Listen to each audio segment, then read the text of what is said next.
Thanks for joining me for part 5 of our study of Mystery Babylon, a verse-by-verse look at Revelation 17 and 18. You can get the previous studies in text, audio, or video at the website versebyversebibleteaching.com. So we will pick up right where we left off last time in Revelation 17, verse 12. It says, "And the 10 horns which thou sawest are 10 kings, which have received no kingdom as yet, but receive power as kings 1 hour with the beast." Let's first go back and read up to this point so we can refresh our memories and get the context for this current passage. The angel in the section we studied last time had been giving the interpretation of John's vision of the beast that the woman is riding. We know from Revelation 13 as well as other verses in this chapter that the beast she is riding is the Antichrist. So the verses leading up to our current verse say, "This calls for a mind of wisdom. The 7 heads are 7 mountains on which the woman is seated. They are also 7 kings, 5 of whom have fallen, 1 is, the other has not yet come. And when he does come, he must remain only a little while. As for the beast that was and is not, it is an 8th, but it belongs to the 7, and it goes to destruction." We talked about the description of the Antichrist here, which has 7 heads. John says that the 7 heads are 7 kings. In the last study, we talked about why it's more likely that John means what he says here. That is, that these heads are different kings and not kingdoms, as some suppose. So we talked about how 5 times this spirit of Antichrist has manifested itself in the form of kings in John's past. 1 king currently was living at the time, and 1 future manifestation of the Antichrist was yet to come. This is the one that we believe will have the mortal wound and yet live, the one that we call the Antichrist. I want to briefly mention, speaking on this topic of the resurrection of the Antichrist, many people asked me in part 3's study if I believed that Satan has the power to raise people from the dead. And I originally included in part 3 a lengthy discussion about that topic, but I ultimately excluded it because I thought it was too much of a rabbit trail. But to answer the question, no, I do not believe that Satan has the power to raise the Antichrist or anybody else from the dead. However, I do believe that the Antichrist really does raise from the dead. I think when you put all those verses together, he actually is raising from the dead. So how do you answer that paradox? For more on that question, I will put together an appendix audio on that very question, and you can find that in the notes. There's also a scholarly article on this point called "Can Satan Raise the Dead? Toward a Biblical View of the Beast's Wound" by Gregory H. Harris.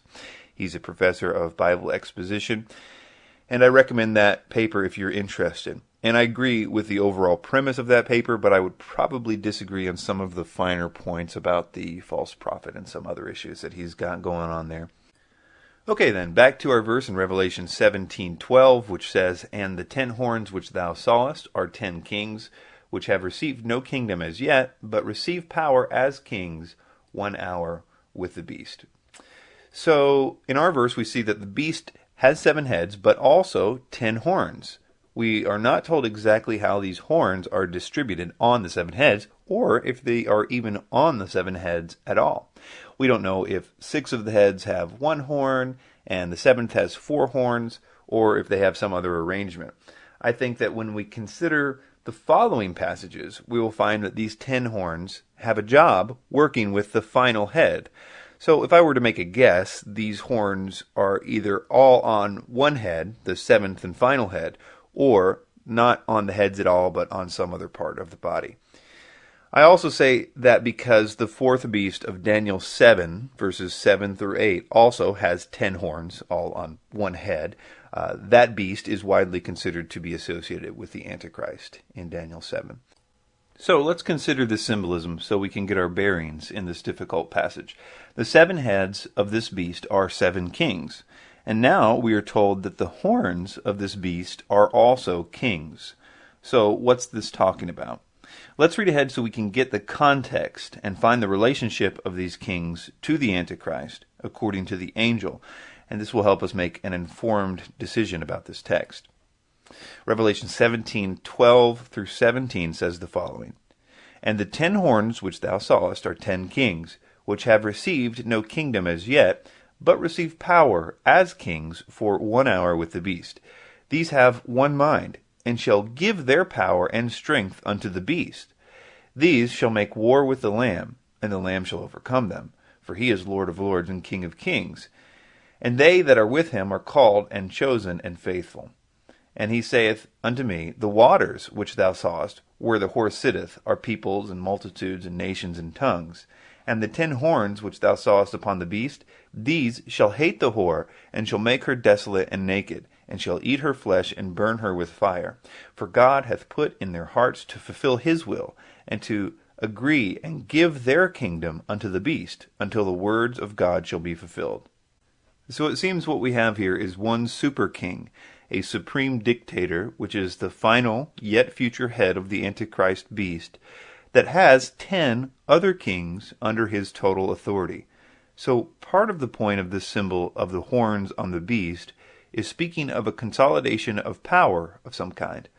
The purpose for this consolidation is very interesting, and we will talk about that when we get to those verses. But the symbolism here of the 10 horns on the beast is one main ruler ruling over other kings, which willingly give their authority to this dictator, who then uses them to do his bidding. But before we move on, I would like to briefly talk about the book of Daniel. I take a slightly different view on the beasts of Daniel 2 and Daniel 7 than some. I think it's a possibility that all 4 of the beasts of Daniel 7 may be contemporary with the Antichrist. I think that if this is true, there is much more detail that we can know about the end-time scenario than has previously been considered. I'm still trying to figure this out for myself, and so I will leave it for your study. But I will direct you to a 4-part paper called Daniel 2 and Daniel 7, Equal or Not Equal, by Charles Cooper, former professor of hermeneutics at Moody. Okay, the next section of this verse says, which have received no kingdom as yet, but receive power as kings 1 hour with the beast. First of all, please notice that this is making a distinction between kings and kingdoms here quite boldly. It says 10 kings which have received no kingdom as yet. This is a strong rebuke to those that continually try to make the references to kings in these chapters mean kingdoms because of their various presuppositions. But John here demonstrates that if he, or the angel who he is recording, wants to say kingdoms instead of kings, they are quite willing and capable of doing so. So these kings in our verse are directly tied to the beast. It says that they only rule for, quote, 1 hour with the beast. We will talk more in detail about their kingdoms and how they give away their power to the beast as we look at the next 2 verses where we will get more detail about this. So let's take those 2 verses together. Revelation 17:13 and 14 says, These have one mind, and shall give their power and strength unto the beast. These shall make war with the Lamb, and the Lamb shall overcome them. For he is Lord of lords and King of kings, and they that are with him are called and chosen and faithful. So we see one of the reasons these kings are given power. That is, to war against the Lamb, who is of course Jesus Christ. This battle is referring to Armageddon. This may help explain the idea of these kings ruling for only 1 hour. By the Battle of Armageddon, things are looking pretty grim for the Antichrist. This would be the final attempt at preventing the return of Christ to take his throne. But to understand as much as we can about these kings, we need to hop over to Revelation 16 when it's talking about the 6th bowl of wrath being poured out. The 6th bowl is talking about the Battle of Armageddon. This is where we will see more about these 10 kings and their warring with the Lamb. So, Revelation 16:12 through 16 says the following, And the 6th angel poured out his vial upon the great river Euphrates, and the water thereof was dried up, that the way of the kings of the east might be prepared. And I saw 3 unclean spirits like frogs come out of the mouth of the dragon, and out of the mouth of the beast, and out of the mouth of the false prophet. For they are the spirits of devils working miracles, which go forth unto the kings of the earth and the whole world, to gather them to the battle of the great day of God Almighty. Behold, I come as a thief. Blessed is he that watcheth and keepeth his garments, lest he walk naked, and they see his shame. And he gathered them together into a place called in the Hebrew tongue Armageddon. So these kings are gathered together by miracle-working demonic spirits, sent forth in this bizarre ritual of the unholy trinity of the dragon, the beast, and the false prophet. And these demonic spirits are presumably what causes them to agree to the suicide mission of trying to war against the living Christ, which, in case you're wondering, does not turn out too good for them. The next section says, "and shall give their power and strength." Now, I'm not entirely sure that these kings ever do get kingdoms or not, but they have some kind of assets that are utilized by the beast. And it says here that they give their power and strength to the beast for this mission of warring against the Lamb. RevelationCommentary.org notes, the title Lord of Lords and King of Kings is applied to the Lamb here and the rider on the white horse in Revelation 19:16. Revelation 19 is another picture of the Battle of Armageddon. Revelation 19:15 through 16 says, speaking of the descent of the Lamb, "And out of his mouth goeth a sharp sword, that with it he should smite the nations, and he shall rule them with a rod of iron, and he treadeth the winepress of the fierceness and wrath of Almighty God. And he hath on his vesture and on his thigh a name written, King of Kings and Lord of Lords." So we see here a clear reference to Armageddon again. And as we compare the different scriptures about these kings and the final battle that they are drawn to fight, my hope is that we are getting a better understanding of who these kings are. Let's go down a rabbit trail for a minute, because you may be asking the question, how is Armageddon referenced all these times in all these different places, like Revelation 16, 17, and 19, if the book of Revelation is chronological? Well, let me assure you that not everyone sees the book of Revelation as chronological, but I think it's because they don't see the simple structure of this great book. It helped me tremendously to see the structure of the last few chapters of Revelation, so I'll take a moment to explain it with this graph I made. On the left, you'll see the 7 bowls, and they're detailed in chapter 16. These include the worst parts of God's judgment in the book of Revelation, and I believe they occur relatively quickly and close together. The 6th bowl details the Battle of Armageddon. This is where we saw the spirits like frogs which gather the kings to the Battle of Armageddon. And the 7th bowl details the judgment of the Whore of Babylon and the earthquake that surrounds that event. The next few chapters are what I like to call zoom chapters, where the step-by-step chronology is halted in order to give more specific details about someone or something. In the case of the next 2 chapters, 17 and 18, it gives the finer details of the 7th bowl, which is where Mystery Babylon is destroyed. The next chapter, chapter 19, mostly details the 6th bowl in finer detail. This is where we just read that it says, "On his thigh was a name written, King of Kings and Lord of Lords." When Revelation 19 is done zooming in on the finer details of the 6th bowl, or Armageddon, it picks right back up in Revelation 20, where the timeline left off in Revelation 16. Then in Revelation 20, we see the Antichrist and the false prophet judged, right where you would expect it to be if it was a continuation from Revelation 16. Then the completion of the first resurrection happens, the 1,000-year peace or the millennium begins. Then it continues and describes the time after the 1,000-year period, when Satan is released to gather the nations for one final battle, the Gog-Magog war. And finally, we see the very last event in the chronology of all prophetic revelation, the New Jerusalem and the eternal kingdom descending. I hope this gives you a better understanding of the chapters that we're studying, and I think you'll find it's easier to understand this book when you plug in the concept of zoom chapters to the book of Revelation. Okay, back in our study, the next verse is Revelation 17, verse 15. It says, "And he saith unto me, The waters which thou sawest, where the horse sitteth, are peoples, multitudes, and nations, and tongues." So first this phrase, "the waters which thou sawest." The angel here is giving the interpretation of the waters that he saw the whore on. The waters are peoples and multitudes and nations and tongues. This idea of sitting on peoples, multitudes, nations, and tongues is a way to say that the city of Mystery Babylon rules over many and has great power and authority. This is consistent with the later descriptions of Mystery Babylon's actions in the next chapter and her relationship to the other kings of the earth and the other nations. This same language is used when Jeremiah talks about the destruction of actual Babylon in Jeremiah 51:13. It says, "O thou that dwellest upon many waters, abundant in treasures, thine end has come, and the measure of thy covetousness." You'll see many similar things like this in Jeremiah 51. I think that this is why Mystery Babylon is called Mystery Babylon, because Mystery Babylon in Revelation 17 shares not only the city of Babylon's former power over nations, but also shares her worship of the false gods, as well as ultimately Babylon's pattern of judgment detailed in Jeremiah 51. We have, of course, been detailing in our study the possibility of the eschatological city of Jerusalem being Mystery Babylon, the city that rules many nations in the time of Antichrist. It should be noted that the Jews and Christians both believe that Jerusalem will be the capital city of the world in the Messianic age. The book of Zechariah is just one of many places in the Bible where this promise is made.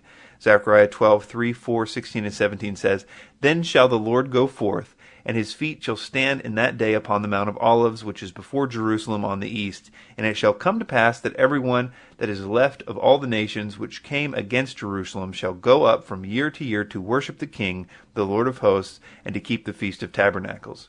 You will find glimpses of Jerusalem's future as world capital are sprinkled all throughout the Psalms and the major and minor prophets. Jewish people have been waiting for thousands of years for someone to make Jerusalem the world capital, just as their scriptures promise that it will be. I think that our verse in Revelation 17:15 and others like it show that the Antichrist will succeed in doing this to an extent, as he masquerades as their Messiah. He will make Jerusalem the uncontested world capital.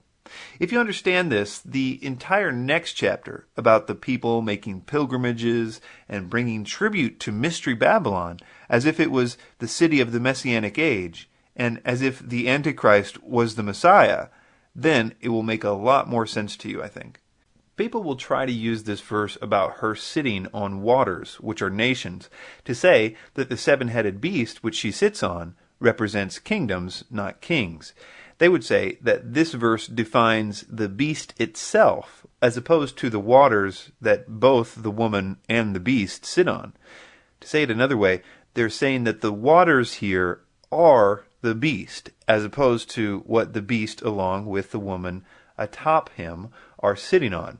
They would say that, well, it says that she sits on waters here, and it says in another place that she sits on the beast, so the beast and the waters must be the same.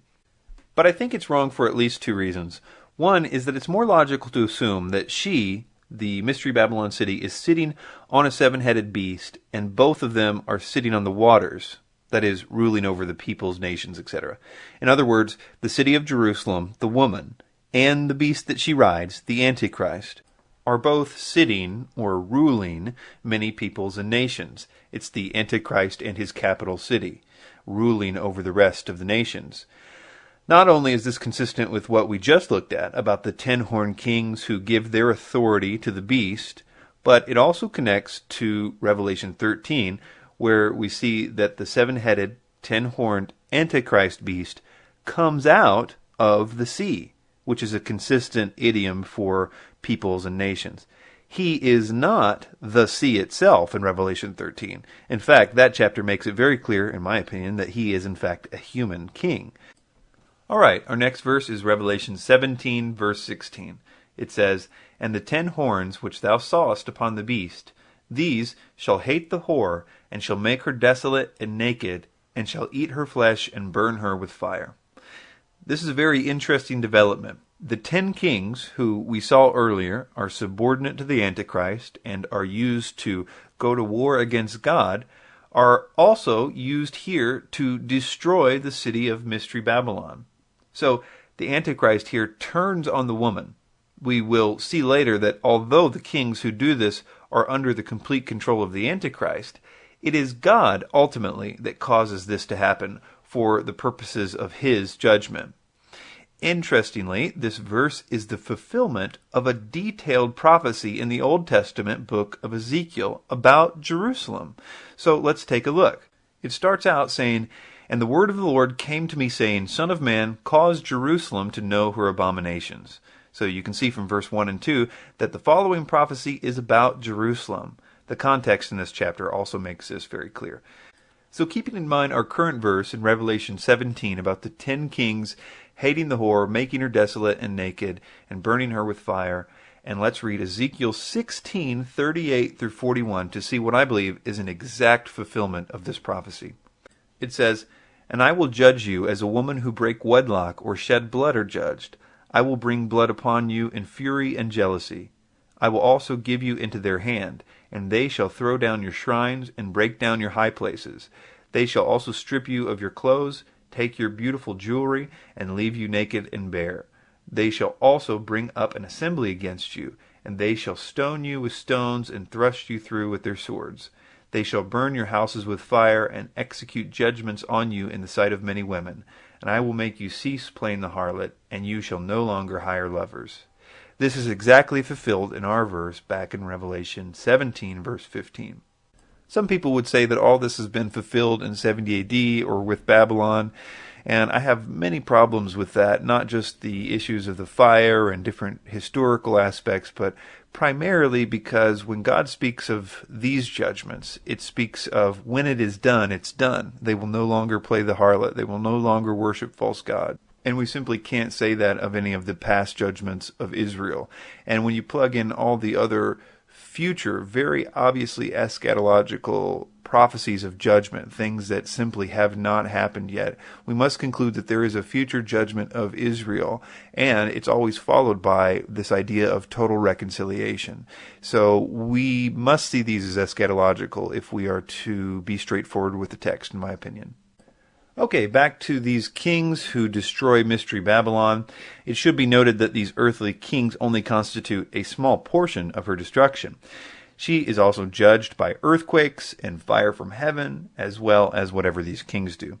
I would also submit that the ultimate judgment of Mystery Babylon and the Battle of Armageddon probably take place very close to one another. I also think that they will happen at very near the same place, i.e. Jerusalem. For more on this possibility, see a paper called A Big Problem, Where is Harmageddon?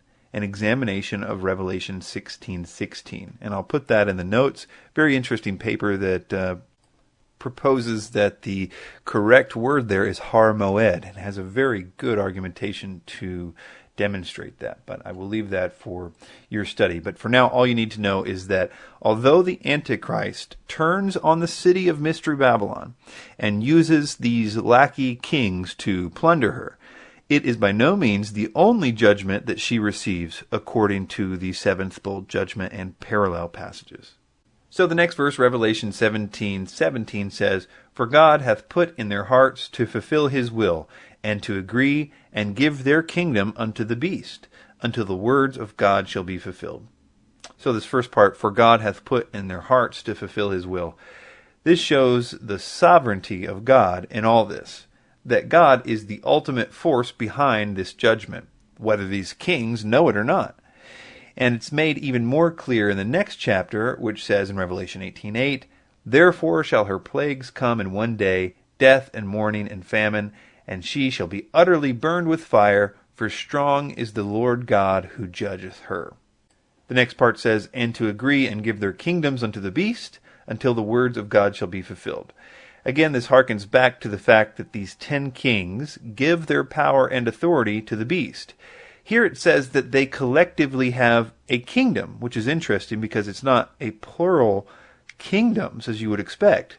I think this is interesting because it may indicate that these 10 kings are representatives of one collective kingdom. This may also explain why they didn't have a kingdom, quote, yet in verse 12, and why they were only said to give power and authority in verse 13. But that's not entirely clear to my thinking right now, and I wouldn't make too much out of that, but it is interesting.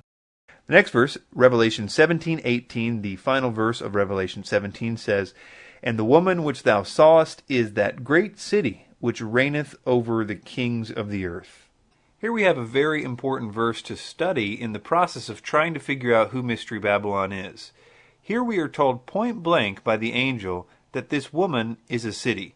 The views that try to make her something else, such as an allegorical source of spiritual and or economic evil, are disregarding the faithfulness of the angel's interpretation of John's vision, in my opinion. All through Scripture, when interpretations of a vision are given, they're pretty straightforward. It's unlikely, therefore, that the angel would tell John that they're about to interpret his vision, and then give him an interpretation that he was not supposed to accept. It would also be inconsistent with the angel's other interpretations in this same chapter. The angel gets really specific. It says, "that great city which reigneth over the kings of the earth." Now we know from the passages we read today that Mystery Babylon will sit over many nations and peoples and tongues, and will be the city that the Antichrist rules from. But I think the problem that many commentators have here is that they try to look around their current days and find which city rules over the earth in their day. This tendency to look to our surroundings for the fulfillment of this passage, as opposed to the future, has caused a lot of bad interpretations here, in my opinion. Considering the Antichrist is supposed to set up a world government that most of us would agree is in the future, why would we feel the need to have the passages about his world government capital city fulfilled in the past? The temptation has been too great to resist for most commentators in my library, anyway. Moving on to this idea of the phrase great city. I'm under the impression that the Bible would not like us to speculate on this point about the identity of Mystery Babylon. And one of the many ways it has given us to answer the question about the identity of Mystery Babylon is by the use of this term, great city. The phrase great city is used 10 times in the book of Revelation, and every time it refers to the city of Jerusalem. Many people would violently disagree with me on that point because they don't see Mystery Babylon, which is called the Great City many of those times, as Jerusalem. So let's set aside for the time being the instances of the phrase Great City in Revelation used to refer to Mystery Babylon, and let's only talk about the references to the Great City where it is absolutely undisputed that it's talking about Jerusalem. For example, in Revelation 11, verse 8, it says, "And their dead bodies," now this is speaking of the 2 witnesses who are killed by the Antichrist. So it says, "And their dead bodies shall lie in the street of the great city, which is spiritually called Sodom and Egypt, where also our Lord was crucified." Obviously, the city where Jesus was crucified is Jerusalem. Nobody would deny that. Some commentators concede this point begrudgingly, knowing the problem that it creates later on. I would also call your attention to the definite article ho in the Greek here, as in the great city. This ensures that we know that Jerusalem is considered by John to have the title of the great city. The fact that John uses the phrase great city, which he uses earlier to define the Jerusalem during the time of the 2 witnesses after they were killed by the Antichrist, is very strong evidence in favor of the interpretation that Mystery Babylon is Jerusalem. But these great city references show that Mystery Babylon is Jerusalem in another way as well. Revelation 16:19 distinguishes the great city from the cities of the nations. RevelationCommentary.org states, "This is the second proof that the great city refers to Jerusalem. The cities of the nations, Gentiles, is in contrast to the great city, Jews." So understand this part. The word Gentiles and nations are almost synonymous. They're interchangeable. There are 2 types of cities in the world if you want to look at it from a Jewish perspective: Jerusalem and the Gentile cities. And this verse, Mystery Babylon, is contrasted with the cities of the nations, which suggests that it is not a Gentile nation. Some scholars that recognize the significance of Revelation 16:19 will try to make the reference to Babylon here be a third entity in the discussion. The word "and" here in the King James seems to lend credibility to this third-party interpretation. In other words, they will say that the great city, which they would concede is Jerusalem, is split into 3 parts, and the cities of the nations also fell, and Babylon was mentioned as the third party. Most would say that only 2 parties are in view here: the great city divided into 3 parts, and the cities of the nations. The following mention of the great Babylon is in reference to the great city mentioned just before. Other translations agree, especially the newer ones. They connect the great city in the first part to Great Babylon. The Net Bible says the great city was split into 3 parts, and the cities of the nations collapsed. So Babylon the Great was remembered before God, and was given the cup filled with the wine made of God's furious wrath. In the footnote, the Net Bible explains why it rendered Kai as so. It says to indicate the implied result of Babylon's misdeeds, see Revelation 14:8. Another New Bible translation, expected to be completed later on this year, the ISV, says, "The great city was split into 3 parts, and the cities of the nations fell. God remembered to give Babylon the Great the cup of wine filled with fury of his wrath." The Net Bible renders this "so Babylon." The ISV renders it "God remembered to give Babylon."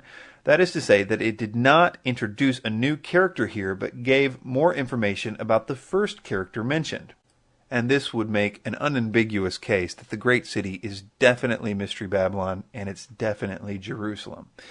I know that this was a long way around, but the simple version is that the last verse of Revelation 17 calls Mystery Babylon the great city, a term that is also used very directly to identify the Jerusalem of the Antichrist, by the same author, in the same book, using a definite article to indicate a title, or at least a very definite identification with the phrase. This concludes Revelation chapter 17 and today's study. We will pick up where we left off next week in Revelation 18, verse 1. I will put in the notes of this presentation the links to the articles I mentioned and the appendix audio I did about the Antichrist. You will find the whole Mystery Babylon study in video, audio, or text at versebyversebibleteaching.com.